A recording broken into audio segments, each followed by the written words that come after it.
Queridos irmãos, boa noite a todos, sejam todos bem-vindos, que Jesus nos abençoe.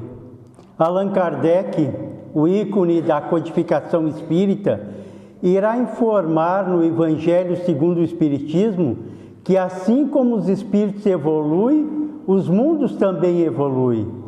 E nessa evolução constante, a Terra já passou por um planeta primitivo e hoje se encontra numa segunda categoria, um planeta de provas e expiações. E Kardec irá fazer um apanhado dizendo das características dos habitantes do mundo de provas e expiações, que nós conhecemos bem as características, porque é o mundo onde nós estamos hoje. Então vai dizer Kardec que esse espírito que está encarnado no mundo de provas e expiações é um espírito altamente inteligente, mas que utiliza em muitas oportunidades dessa inteligência para fazer o mal ao outro. Vai dizer ele que é um espírito que normalmente tem um extremo egoísmo, um apego às questões de ordem material. Vai dizer mais que esse habitante do mundo de provas e expiações é alguém que gosta de promover guerras, violências. É alguém, então, muito afastado da espiritualidade e muito próximo às questões de ordem material. E Kardec vai colocar como uma das últimas características deste habitante do mundo de provas e expiações, que ele vai dizer que são espíritos exóticos. Por que espíritos exóticos? Porque são espíritos que reencarnam num determinado mundo, aquele mundo evolui, ele não, ele pula para outro mundo. Aquele mundo vai à frente, ele vai ficando para trás, ele vai para outro mundo. Então há uma possibilidade desse espírito estar mudando de planeta com muita frequência, devido ao seu apego material e à dificuldade de acompanhar a evolução própria do mundo onde ele está colocado. E Kardec irá fazer uma pergunta que é interessante. Perguntará a ele, mas por que esses espíritos são assim? Por que tanto apego material? Por que tanta guerra? Por que tanta escravização? Por que esses espíritos são dessa forma? E ele vai informar que, de um modo geral, todos nós que estamos no mundo de provas e expiações, somos aqueles espíritos que já passamos em encarnações anteriores por várias religiões. Já tivemos contato com várias ideias sobre espiritualidade. Então, certamente lá atrás nós passamos por alguma religião que nos falou sobre Deus único, ou nos falou sobre vários deuses, ou até nem nos falou sobre Deus. Mas, em qualquer dessas situações, nós sempre tivemos noção de que a vida continuava após a morte do corpo físico. Ou seja, foi dito a nós lá atrás que havia imortalidade da alma. Nós podemos ter passado lá atrás por alguma religião que dizia assim, efetivamente reencarnação.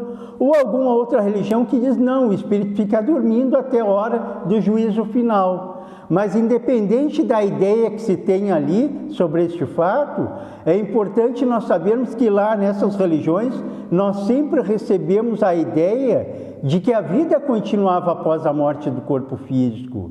Então, esse espírito morador do mundo de provas e expiações é alguém ainda que se apega muito às questões de ordem material em detrimento das questões de ordem espiritual. E a ideia clara que a gente traz lá desse passado, em existências anteriores, de que a vida continua após a morte do corpo físico, foi dado por um fato bastante relevante, que é a questão da mediunidade. A mediunidade, ela nos prova na prática de que a vida continua após a morte do corpo físico. Então, muitas vezes, são familiares nossos que se apresentam para nós dizendo, olha, eu estou aqui, meu corpo físico morreu, mas eu continuo vivendo. Às vezes são amigos nossos que vêm nos informar de que efetivamente a vida continua. E um fato mais relevante na história da humanidade, que comprova efetivamente a continuação da vida, foi dada pelo próprio Cristo. Porque o Cristo, quando esteve entre nós, ele, naquele momento do Gólgota, ele volta para o mundo espiritual e a sua morte é uma morte pública, é um desencarne público. Não houve dúvida com relação ao fato dele ter desencarnado, porque todos viram. Porque se o Cristo tivesse desencarnado em função de uma situação assim, de uma doença, se ele tivesse desencarnado em função de algum outro acontecimento, né? Ele poderia, alguém ter dito assim, não, o Cristo apareceu após a morte do corpo físico, porque na verdade ele não tinha morrido, mas não, o desencarne dele foi um desencarne público, todos viram. E no domingo seguinte, ele aparece para Maria de Magdala, ele, né, mostrando que a vida continuava após a morte do corpo físico. Dias depois, ele aparece para os seus 10 apóstolos, não 12, porque Judas tinha se suicidado e Tomé não estava presente naquela primeira aparição. Tanto que quando Tomé sabe que o Cristo surgiu, continuava vivo, ele não acredita nisso. Ele disse assim, eu só vou acreditar que o Cristo continua vivo se eu puder colocar as mãos nas chagas do Mestre. Dias depois, o Cristo surge para ele e diz assim, Tomé, põe as mãos aqui nas minhas chagas. O Cristo não precisava ter chagas, o Espírito mais puro que já esteve entre nós, mas para se fazer reconhecer, ele apresenta as chagas e Tomé coloca as mãos na chaga do Mestre. Então, nós vemos assim que o grande acontecimento nos mostrando de que a vida continuava foi dado pelo próprio Cristo. E aí é uma modificação dos cristãos primitivos, porque eles eram antes do aparecimento do Cristo, mostrando que a vida continua, e eram outros depois, porque antes do Cristo mostrar que efetivamente a vida continuava, eles tinham medo, eles tinham receio de que alguém fosse martirizá-los ou prejudicá-los na sua saúde. Mas quando o Cristo se apresenta e mostra que a vida efetivamente continua, eles se tornam assim com mais coragem, com mais determinação, e aí eles vão pregar todo aquele evangelho maravilhoso que o Mestre nos deixou. E a gente sabe, isso é histórico, né? Que no momento que aqueles cristãos primitivos começam a pregar o evangelho do Cristo, eles fazem e vivem um momento diferenciado na humanidade, porque ao pregar o Evangelho do Cristo, que era um Evangelho todo de amor, todo de fraternidade, eles parece que vão transformar a Terra naquele momento. A Terra vai dar um salto de qualidade pela vivência dos postulados do Cristo, pelos cristãos primitivos. Mas muitas pessoas não gostaram dessa vivência do Evangelho do Cristo pelos cristãos primitivos. E essas pessoas foram basicamente os romanos. Por várias razões, eles não gostaram da pregação do Evangelho do Mestre pelos cristãos. E aí começaram o martírio. Nós vemos especialmente naqueles romances históricos, há 2000 anos, 50 anos depois, Ave Cristo, Paulo e Estevão, como os cristãos primitivos foram martirizados de um modo brutal, né? Vários tipos de situações em que eles foram martirizados através das feras, através das fogueiras, da própria crucificação. Mas então os romanos não gostaram da pregação trazida pelos cristãos primitivos, a vivência do Evangelho do Mestre. E por que eles não gostaram? Por várias razões, mas especialmente por 3 delas.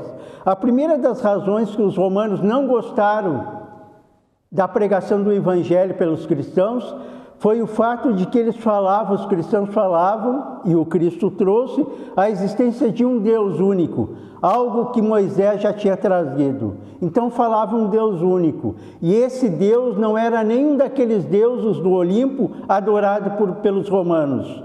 Porque nós sabemos que os romanos eram adoradores de vários deuses, dezenas de deuses. O principal desses deuses era Júpiter. Então esse Deus trazido pelos cristãos não era nenhum daqueles deuses do Olimpo. Então esses cristãos estavam desrespeitando os deuses romanos, eles tinham que morrer. O segundo motivo, né, do martírio dos cristãos pelos romanos foi o fato de que o imperador romano era considerado Deus. E para os cristãos, o imperador era uma pessoa comum, era gente igual a qualquer uma outra, com cargo, né, de imperador, mas era uma pessoa igual às outras. Então havia uma consideração por parte dos romanos de que os cristãos estavam menosprezando o imperador romano, então eles tinham que morrer, por isso o martírio. E o terceiro fato que determinou o martírio dos cristãos foi o fato mais significativo, porque os cristãos diziam assim, todos nós somos iguais, somos filhos de um mesmo Deus. E isso era inadmissível para um romano, porque ele tinha escravos. Como é que ele, senhor, vai ser igual a seu escravo? Então eles não aceitavam isso. Se ele fosse iguais aos escravos, eles tinham que libertar aqueles escravos. E eles não aceitavam isso. Por isso o martírio dos cristãos. Então foram 3 séculos aproximadamente, onde os cristãos viviam plenamente as leis morais trazidas pelo Cristo, mas sofriam um martírio intenso.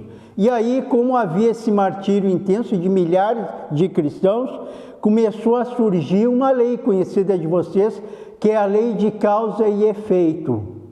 O que diz a lei de causa e efeito? Ela diz assim, se uma pessoa é contra a outra, se uma pessoa tem ódio da outra, elas têm que se reajustarem, porque a lei de Deus é uma lei de amor. O ódio, o rancor não constrói nada, então tem que ser uma lei de amor. Então, se uma pessoa é contrária a outra, se uma pessoa é inimiga da outra, como é que a lei de causa e efeito faz para as pessoas se acertarem? Vai colocar uma aqui em Porto Alegre e outra lá em Viamão? Não, coloca dentro da mesma casa, na forma de filho, de pai, de mãe. Colocando junto, essas pessoas vão se amar, vão transformar aquele ódio em amorosidade. Então é assim que a lei de causa e efeito age, quando uma pessoa é contra a outra. Mas nessa situação de um romano não gostar de milhares de cristãos, como é que a lei de causa e efeito vai fazer? Não pode fazer uma família com 1 milhão de pessoas, não tem como. Fazer uma família com 10 mil pessoas não tem como. Então, como é que a lei de causa e efeito faz quando uma pessoa odeia uma multidão de pessoas? Coloca ela reencarnada naquele meio, para que ela aprenda a amar naquele meio. Então, qual é a ideia aí? Aquele romano que odiava os cristãos, numa próxima encarnação, ele vai vir cristão, para ele poder assimilar o evangelho do Cristo, para ele respeitar o próximo e ser fraterno. É como trazendo para os dias de hoje, como é que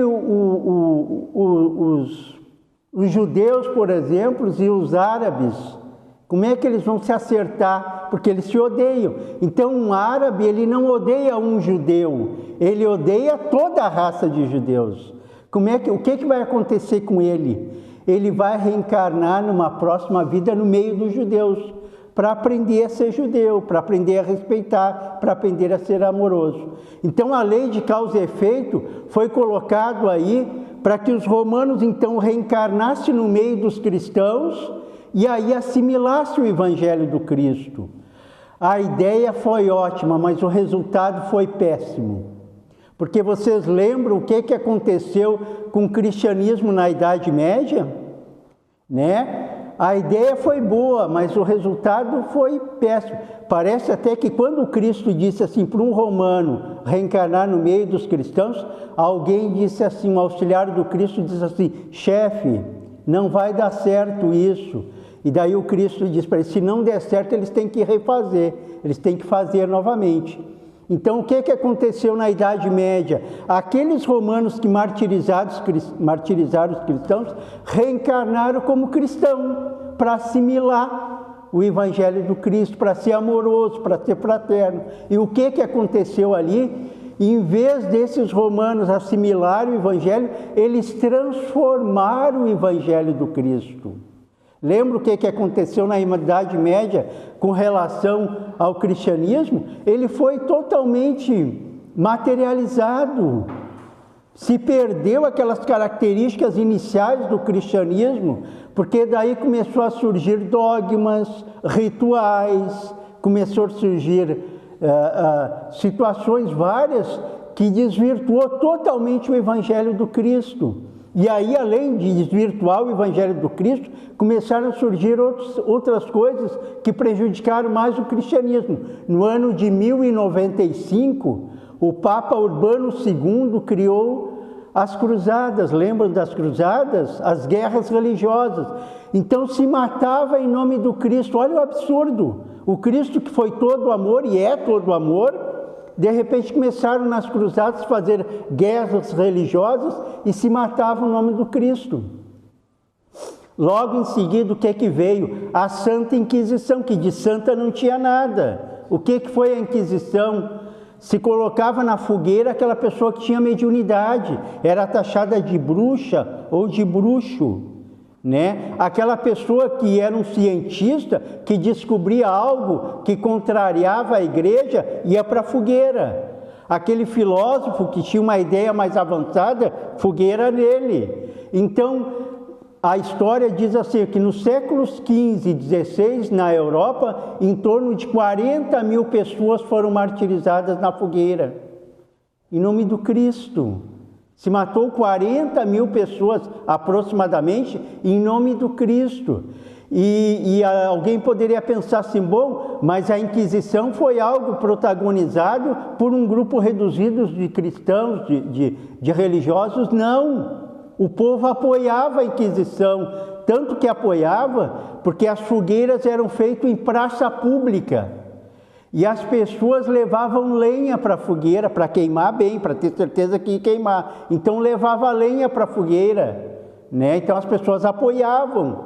Tem inclusive uma biografia de John Hus, né? Que ele foi martirizado também. Ele era um religioso, mas era contra os preceitos da Igreja Católica, que ele foi martirizado. E quando ele estava amarrado para ser queimado na fogueira, ele observa assim que lá adiante vinha uma senhora idosa, caminhando com muitas dificuldades, aquela senhora, mas estava trazendo um gravetinho na mão. E ela, caminhando com dificuldade, vai em direção a John Hus. Quando chega perto, ele bota bem perto dos pés dele aquele graveto, para queimar bem, né?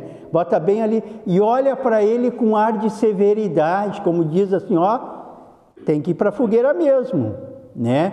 Então a gente vê que o cristianismo se transformou na Idade Média, através das cruzadas, através dos dogmas, dos rituais, dos paramentos, através da Inquisição, e tinha um outro fato, que era a venda de indulgências, né? Então Roma tinha funcionários que eram chamados de mascates da indulgência. Eram funcionários públicos de Roma que colocavam para caminhar na Europa para vender indulgências. Então ele chegava para uma pessoa assim, tu quer ir para o céu? É só dar 5 moedas de ouro que em 15 minutos tu está lá no céu. As pessoas acreditavam e davam. Se o teu avô e a tua avó já desencarnaram, estão lá sofrendo no purgatório, no inferno, em 15 minutos elas estarão no céu. É só tu dar 10 moedas de ouro. E as pessoas davam, né? Ou então eles vendiam na indulgência, vendiam pedaços de madeira que representava a cruz onde o Cristo tinha sido crucificado. Mas venderam tanta madeira que tinham mais de 200 daquelas cruzes ali, né? As pessoas acreditavam. Então a indulgência foi esse fato. Então assim a gente junta toda essa reencarnação de romanos durante a Idade Média, que promoveu toda essa desordem. Tanto que a partir do século XVII, XVIII e XIX, há uma verdadeira revolta na Europa contra aquela igreja dominante, contra a violência daquela igreja. Daí o que o mundo espiritual faz? O mundo espiritual vê que tem que intervir para mudar isso. Daí no século XIX, né, começa a surgir, e aí a gente estuda na doutrina espírita, aquela ideia de novo de mediunidade, para mostrar que a vida continuava depois da morte do corpo físico. Então lá nos precursores da doutrina espírita, a gente estuda isso na Casa Espírita, veio aquela da família Fox, né? Mostrando que a vida continuava. Veio aqueles grandes médiuns da Europa antes de Kardec, Emanuel Swedenborg, Jackson Davis e outros tantos, que mostravam através da mediunidade que a vida continuava após a morte do corpo físico. Então se estava se preparando para vir uma outra doutrina, que é a nossa querida doutrina espírita. Mas essa doutrina que ia se estabelecer tinha que ser diferente daquela religião oficial, porque se fosse igual as pessoas não aceitariam. Então a doutrina espírita surgiu. E aí quem é que foi chamado? Porque tinha que ter pessoas para implementar a doutrina espírita. Quem é que foi chamado para implementar a doutrina espírita? Aqueles que falharam na Idade Média. Porque, vamos fazer um histórico rápido, ó. Veio o Cristo, deixou o seu evangelho puro. Veio os cristãos que vivenciaram na plenitude aquele evangelho. Veio os romanos que martirizaram os cristãos. Esses romanos reencarnam na Idade Média, no meio dos cristãos, para assimilar, mas ele desvirtua o evangelho. Daí eles são chamados agora para colocar em prática o evangelho do Cristo, que foi na doutrina espírita. Então nós, espíritas, de um modo geral, fomos aqueles religiosos comuns do passado, que estamos hoje levando a doutrina espírita. Normalmente nós somos aqueles religiosos comuns, com exceção lá da Leni, que deve ter sido um bispo ou arcebispo. Nós somos os normais, comuns, né? Então o que a gente observa? Que a gente foi chamado, dentro desse contexto, para vivenciar plenamente o evangelho do Cristo. E como é que a gente vai vivenciar? Vivendo esses postulados das leis morais. É aí que a gente vai vivenciar esses postulados. Mas para que aconteça isso, nós necessitamos de alguns elementos. Por exemplo, o primeiro desses elementos que nós necessitamos é o estudo.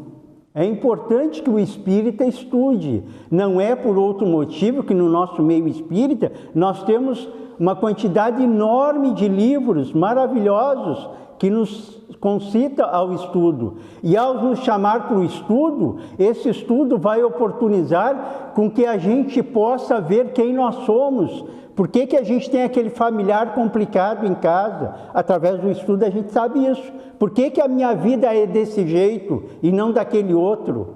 Né? O estudo oportuniza com que a gente possa tomar esses conhecimentos. Mas aí a gente observa que só o estudo não basta. A gente tem que trabalhar também. Tem que trabalhar. Porque se a gente vê se só o estudo bastasse, a gente ia ver lá naquele segundo livro da série do André Luiz, Tem o Nosso Lar. O segundo é Os Mensageiros. Quem lê Os Mensageiros, lá vai ser dito que aqueles espíritos que estão ali no livro, ele diz assim que se prepararam durante décadas na espiritualidade estudando para vir aqui trabalhar no bem. E chegando aqui, quem já leu o livro Os Mensageiros vai lembrar que muitos deles falharam gravemente aqui, né? Se deixaram levar pelos aspectos materiais da vida. Então, só o estudo não basta, nós temos que trabalhar. E o trabalho, eu estou falando para espíritas, mas o trabalho não é só no meio espírita.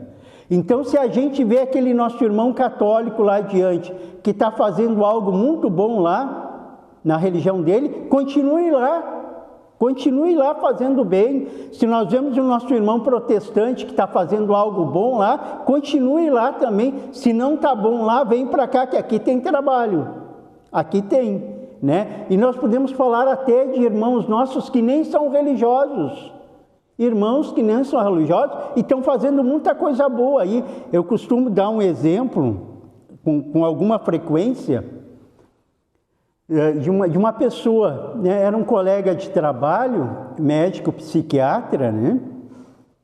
Ele não era religioso, né? Mas era uma pessoa muito boa, assim, de bons sentimentos, né? Então, o que acontecia?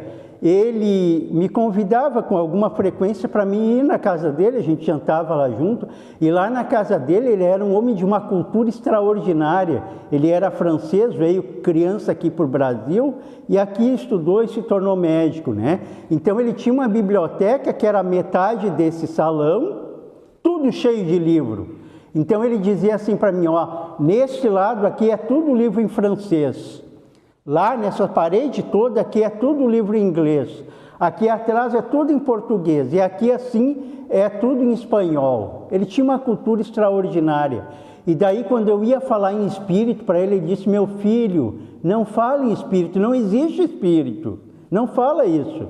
Né? Hoje ele acredita que existe espírito, porque ele desencarnou, hoje ele é um, né? Então hoje ele acredita. Mas ele era um homem que não tinha religião nenhuma e nem acreditava em espiritualidade ou espírito. Mas o que ele fazia 2 vezes na semana? Ele ia para algumas vilas aqui em Porto Alegre, e várias vezes eu fui com ele, e ele dava consulta de graça para as pessoas.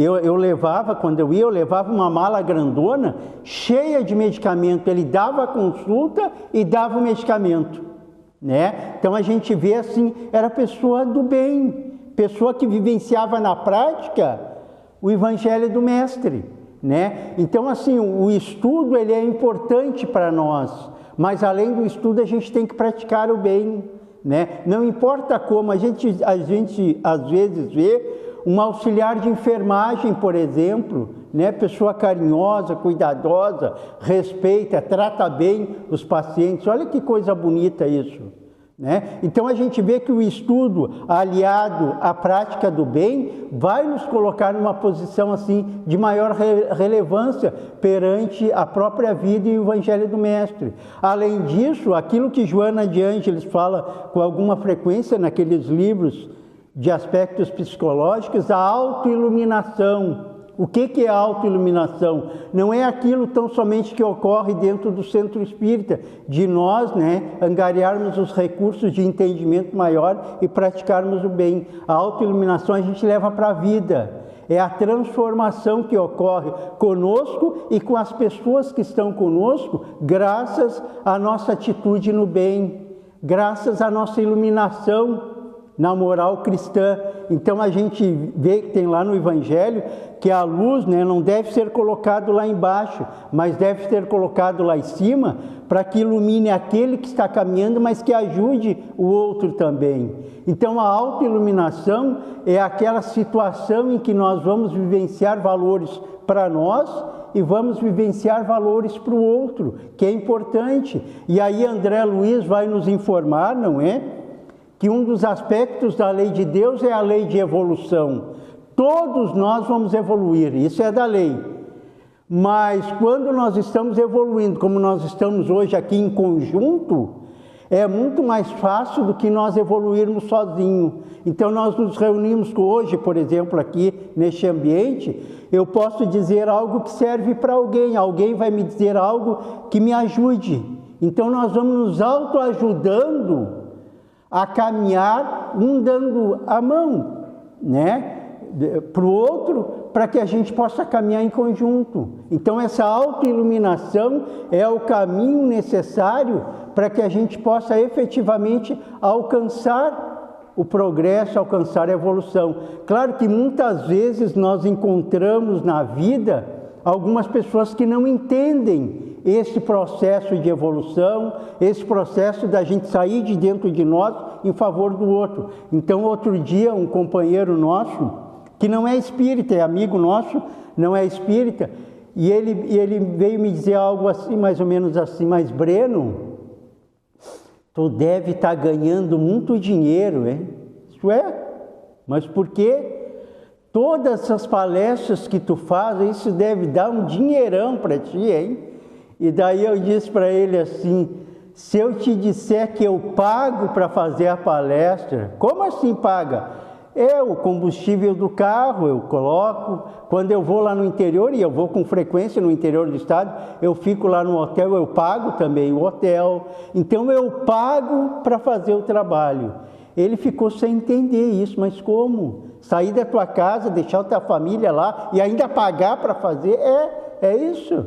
a gente faz isso. E às vezes há uma incompreensão das pessoas, pessoas amigas nossas, às vezes até familiares, há uma incompreensão com relação a isso. A gente deixar nossa família para se reunir aqui com esses objetivos maiores, né? Então a gente materialmente não ganha, mas ganha muito no aspecto de entendimento, no aspecto de consolação, né? No processo evolutivo de todos nós. Então a gente observa, né, que nós vivenciarmos na prática as leis morais, elas fazem com que nós nos transformamos e ao mesmo tempo faz com que nós possamos adquirir saúde.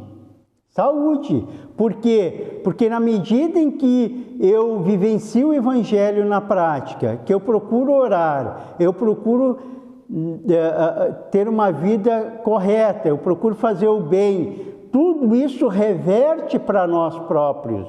Nós temos no nosso organismo um sistema que a gente chama de sistema imunológico, que ele tem muito a ver com os meus atos e os meus pensamentos.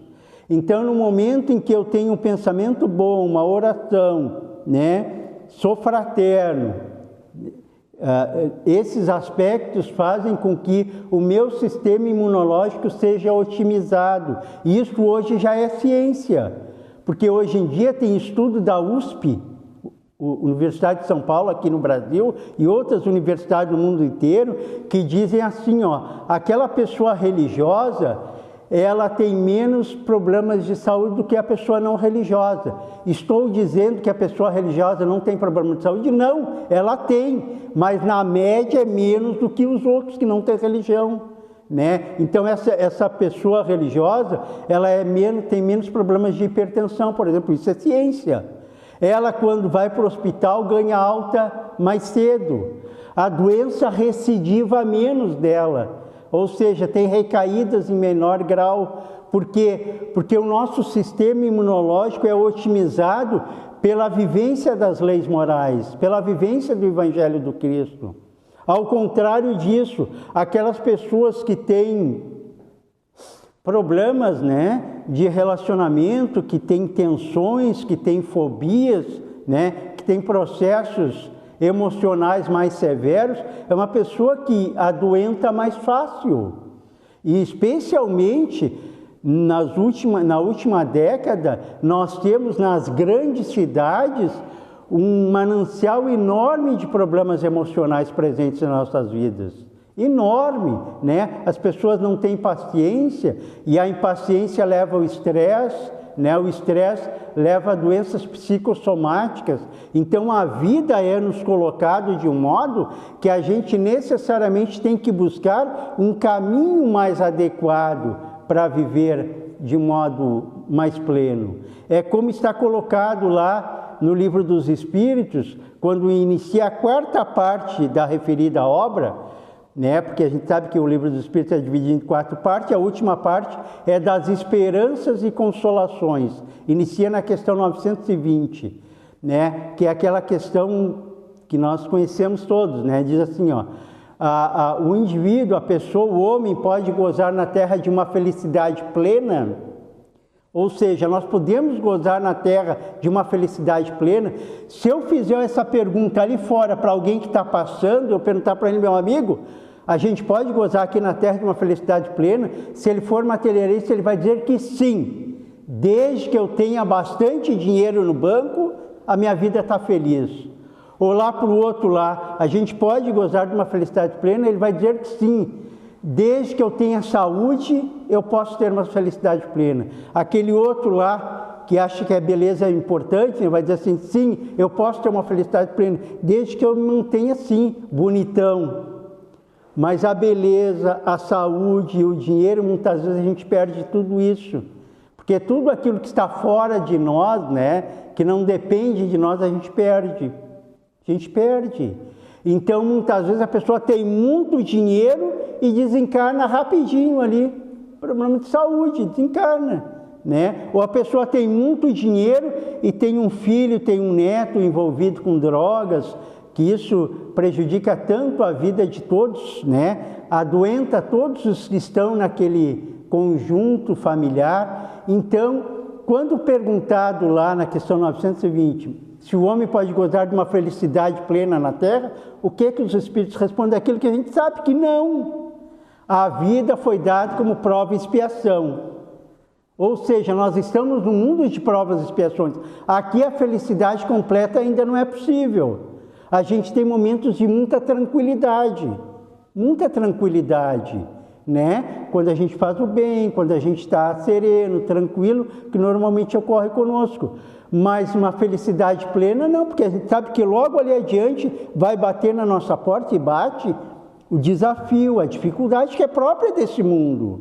Amanhã depois a gente vai ficar doente, os nossos familiares também, é próprio desse mundo. Então nós não podemos gozar de uma felicidade plena, mas os Espíritos dizem mais. Então eles dizem que não, nós estamos num mundo de provas e expiações, mas cabe ao homem fazer o melhor para ter uma tranquilidade mais ampla. E quando cabe a nós é o problema. Eu não digo a nós aqui, mas nós, humanidade. Porque a gente sabe quais são as nossas escolhas lá fora. É só a gente olhar lá para fora e ver quais são os nossos desafios. A gente está num mundo de violência, de dificuldades, de desafios, né, de materialidade. As pessoas fazem qualquer coisa, muitas vezes, por alguns reais. Então, o mundo é esse mundo extremamente desafiador. Mas a gente pode sim já ter essa cota de tranquilidade no momento em que efetivamente a gente procura vivenciar os valores emanados do Evangelho do nosso querido Mestre. Muita paz a todos.